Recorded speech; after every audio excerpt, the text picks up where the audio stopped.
Guys, huge news for Canadians out there. Not only do you have the Aurora, which is a fantastic plane, French chef's kiss, but you also have finally a little bit of action going on. Yes. You want to know what's happening here? Well, C-Milk's got the story. Okay, so the guy on the right, Michael Chong, okay, he is a, what do you call it in Canada? Parliament member? A politician. I'll say politician. Yeah. He is a politician, right? And what happened was he voted on that whole Uyghur thing. Yes. Should the Uyghur thing be taken seriously? Yeah, should it be like classified as a genocide or whatever, right? Oh, that whole rhetoric around that? Yes, yeah. Should we support the Uyghur plight? So he said, yes, we will support the Uyghur. Like he voted on that. Yes. In his official capacity. Correct. Now, what happened after that was allegedly the Chinese government went after his family, because he's half Chinese, right? Yeah, he's half Chinese. Went after his family, not just in China, but specifically in Hong Kong, and threatened them and tried to influence him as a politician in Canada. Yeah. So think about this. It's one thing if a person gets leaned on by the Chinese government that has people in mainland China, like family members, and they're at a protest in America and they hold up a sign that says like end the CCP oppression, right? So then they go and arrest their parents in China. I almost expect that at this point. Sure. Just because how awful the Chinese government is. Basically a mafia organization. Yeah. This is a politician with influence in politics and government in a democratic country. Yeah. That had his family threatened in not just China, in Hong Kong, a supposedly free territory that the Chinese government's not supposed to be able to lean on anyone. Oh, well, they can. They do. Yeah. To influence his decision in voting in Parliament in Canada. I mean, does the influence get any closer than that? Yeah, and I mean, and the genesis of it is it's this Zhao Wei guy who's also a politician. Oh, he's a diplomat. Well, yeah, diplomat. Sorry, diplomat. What is the difference? He doesn't make laws. No, okay. He's a diplomat. He represents China. I guess a diplomat is a politician, though, isn't it? He represents China in Toronto. Yeah, he represents China in Toronto. Okay. And it was on his behest that this guy's you having fun there, spilling on yourself. I am a little spill boy. He's the guy who directed this harassment. Okay, Yeah. and the thing is, it's come to light that the government in Canada knew about this and told the CSIS, whatever they call the CSIS, yeah. The CSIS, it's like the discount CIA that they have. It's called CSIS. CSIS? FBI? Well, CSIS the blue light special. What would you call it? The less piss off the Canadians anymore. They're very vindictive people. I'm just saying the less effective version of whatever. Listen. Yeah. CSIS. So you call it when the moose comes to town. It's like, anyway. Just kidding. CSIS, I love Canadians. Yeah, we love Canadians. We absolutely love Canadians. Yeah. Most of them. Oh, there's a bunch of real rotten ones, though. I'll tell you what.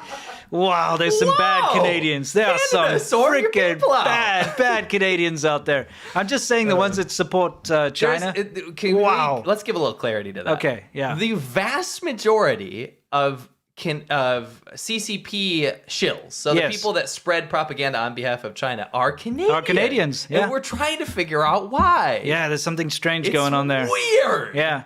Well, they have big ties to Canada. Yeah. Yeah. There's CSIS, like it's a combination of CIA and FBI, but for Canada, right? They have been monitoring this CCP influence in Canada. Yeah. Right. And I guess they've been, following this whole thing, because what had happened is this Zhao Wei guy, right? He's the dude on the left. Apparently organized this, right? Yeah. And if you really look into it, it really ties into the whole CCP police stations abroad, the, what's it called? The United Front, all these operatives that operate on behalf of the Chinese government to not only spread their influence, but also to make sure that people don't talk shit, for lack of better words, talk shit about the Chinese government and try to undermine its global power. Yes. Right? So this CSIS or whatever has been warning about this kind of stuff, right? Yeah, to the government, being like, hey, listen, these guys are interfering. Because this happened a while ago. Yeah. Like a couple of years ago. Yeah. Right? Yeah. During that whole Uyghur thing. So finally it came to light that this Zhao Wei guy, who's been in Canada for decades now, just meddling around, on behalf of the CCP. Being a bitch. Yeah, being a little influence, spy meddler. And so it finally came to light, and Canada decided that they're going to expel him. Yep. And he's now persona non grata. It's about time. So, And there was a good quote from Michael Chong, the guy on the right?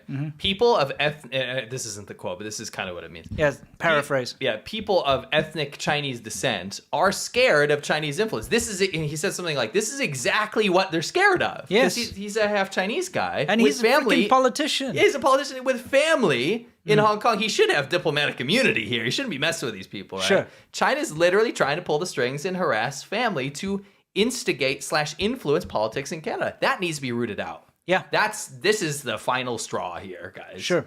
There's probably a lot more going on. No, and it happens at every level of society in Canada, and the Chinese diaspora there are petrified of these horrific minders that they have everywhere. I mean, remember like them driving around in fake police cars and stuff and doing all this stuff in Canada too? They really love to intimidate and make sure that everybody toes the party line. It's true. You know? More like persona non Greta Thunberg. Yes, exactly that. I don't know what that means, what that joke is, or what the punchline is. Anyway, the fact of the matter is persona non grata means you're not welcome here anymore. That's what that And means. he is not welcome in Canada anymore. And good on Canada for finally, for the first time, biting back, at your overlord. Like it's a little, Canada's like a little, it's like a little puppy, and there's this big, like looming dragon of an overlord. Yes. And it kind of went, yep. And the dragon's like, oh, did I feel a tickle? What was that? Exactly. Pretty sure. What did China respond? Weren't they like? So they expelled in turn. Yes. The ambassador. Yeah. Who did nothing. Nothing. Who did nothing. Absolutely nice guy. Yeah. Right. Yeah. Nice person.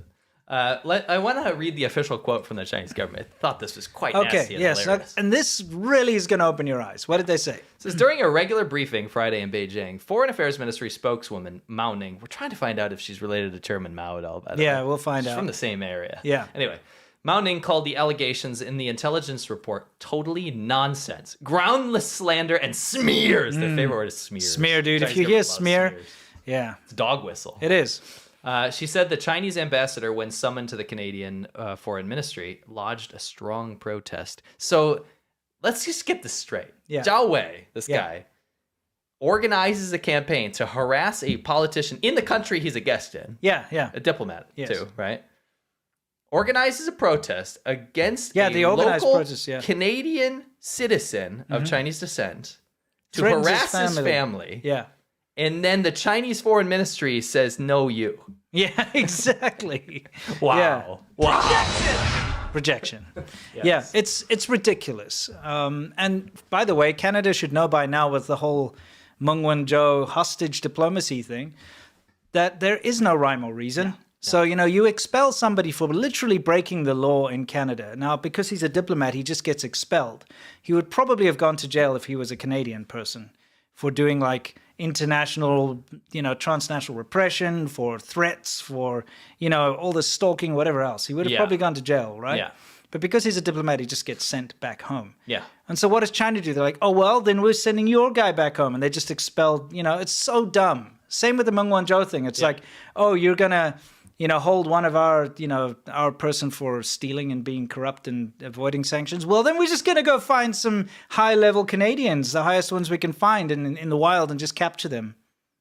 That's what they did. Pretty much that's actually a play-by-play. And they were like, we're going to keep using it as pressure for you to release that scam, queen of ours. Yeah. If you don't release scam queen, we're not releasing your citizens. You're innocent citizens. Yeah, have exactly. Nothing to do with this. Yeah, and she's living in a mansion in Canada and all that, and she's living it up and everything. But we're just going to put your Canadian citizens through hell here in these detention centers. Yes. Until you release her. That's preposterous. It is. Where is that thing? It's somewhere here. It's preposterous.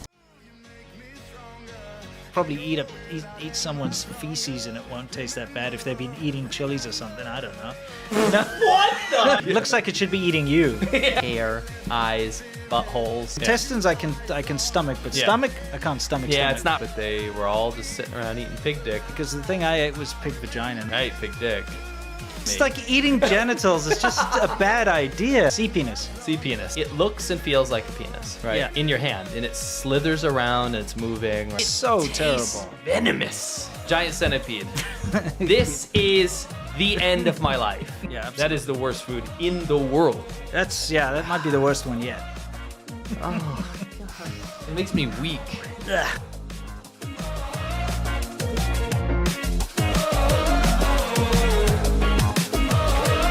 When I close my eyes, I can almost see it.